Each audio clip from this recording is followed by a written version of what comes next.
안젤로 리치와 조 차넷과 마누엘 실바, 이 세 사람이 그 무서운 노인을 찾아가기로 결심한 것은 그저 순진한 계획의 산물이었다. 바다가 가까운 킹스포트의 워터가 그 끄트머리에 매우 오래된 집 한 채가 있었다. 그 오래된 집에는 오래전부터 노인이 홀로 살았다.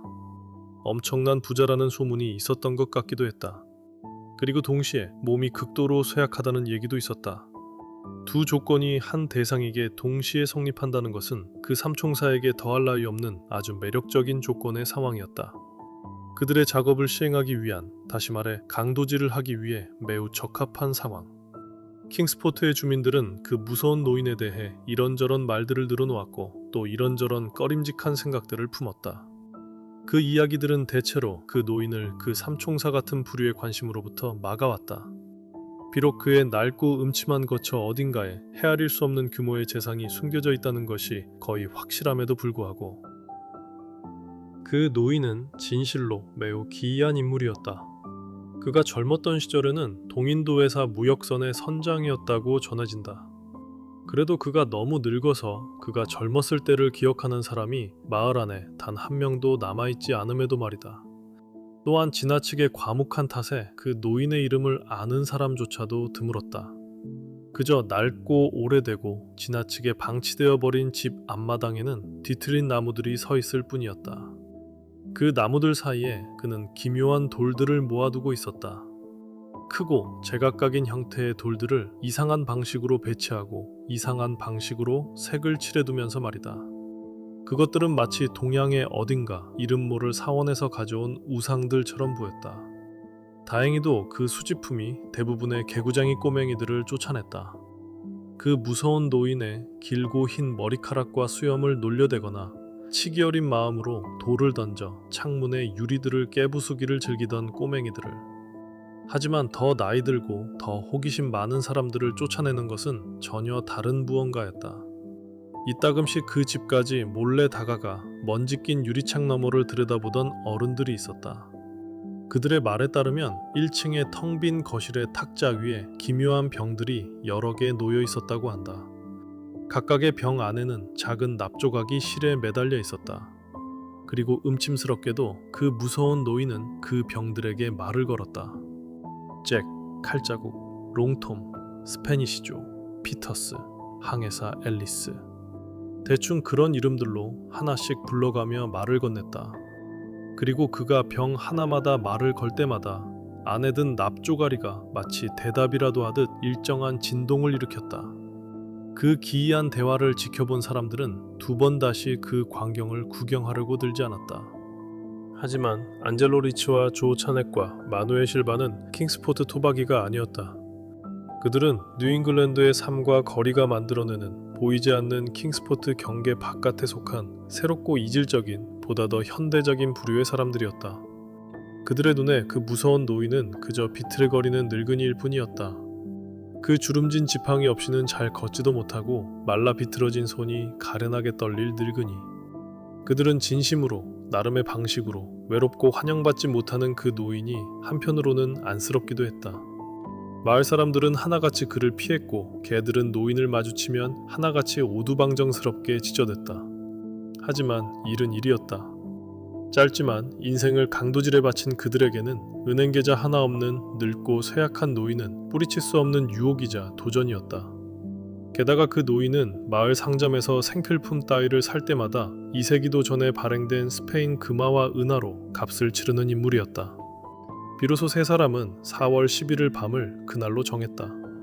미치와 실바가 그 딱한 노신사와 미리 얘기를 나눠보기로 했다. 그리고 차넥은 그 노인의 집 뒷마당 높은 담벼락 문 옆에 자동차를 미리 세워두고 두 사람과 그들이 가져올 작업 도구들을 기다리기로 했다.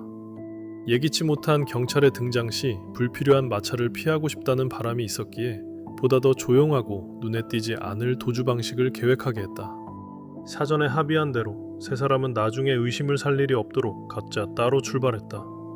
와중에 뒤틀린 나뭇가지들 사이로 달빛이 그 색칠된 돌들 위에 쏟아지는 광경이 마음에 영 걸리기는 했다. 하지만 그들에게는 한가한 미신 따위보다 더 중요한 일이 있었다. 게다가 무서운 노인에게서 숨겨둔 금화와 은화의 위치를 캐내는 작업이 순탄치 않을 수 있다는 점은 충분히 예상하고 있었다.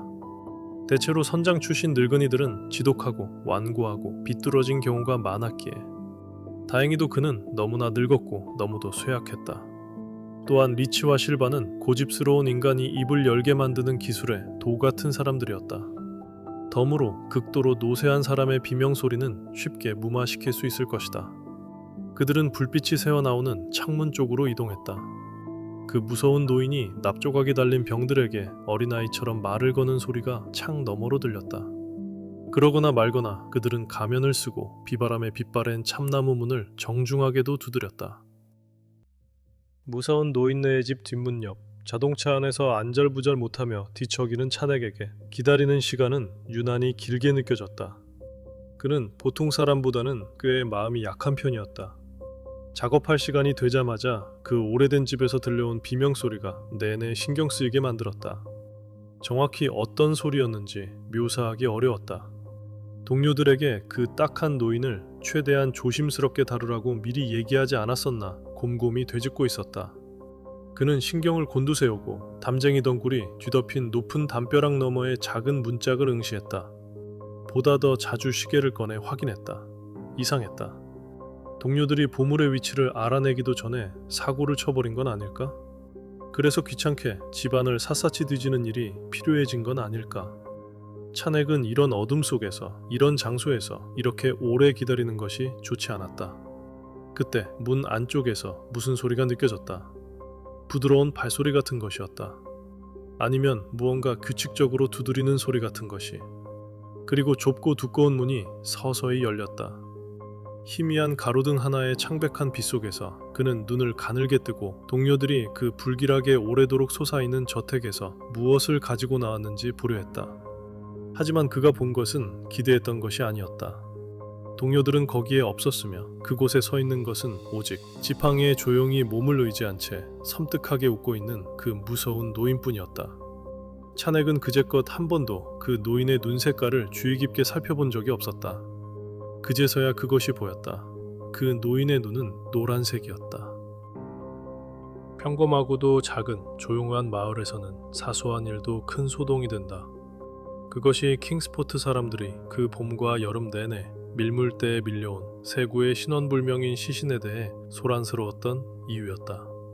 그것들에는 선원들에게 지급되던 검으로 수없이 베어버린 듯한 많은 상처가 있었고 자비 없는 함상화 밑창에 무수히 짓밟힌 것처럼 처참하게 으깨져 있었다. 일부 사람들은 그 골목 너머에 버려진 자동차 같은 사소해 보이는 것에 대해서도 이야기했다. 혹은 밤중에 잠 못 이루는 주민들이 들었다는 확실히 인간답지는 않은 울음소리에 대해서도 떠들어댔다. 하지만 이 한가한 마을 소문에 그 무서운 노인은 아무런 관심도 두지 않았다. 그는 본래 말수가 없는 사람이었거니와 나이를 먹고 쇠약해지면 그 과묵함은 2배로 깊어지는 법이었다. 게다가 그토록 오래전 선장 일을 했었더라면 기억조차 희미해진 먼 젊은 날에 이것보다 훨씬 더 자극적인 일들을 수백 번은 목격했을 것이 분명했다.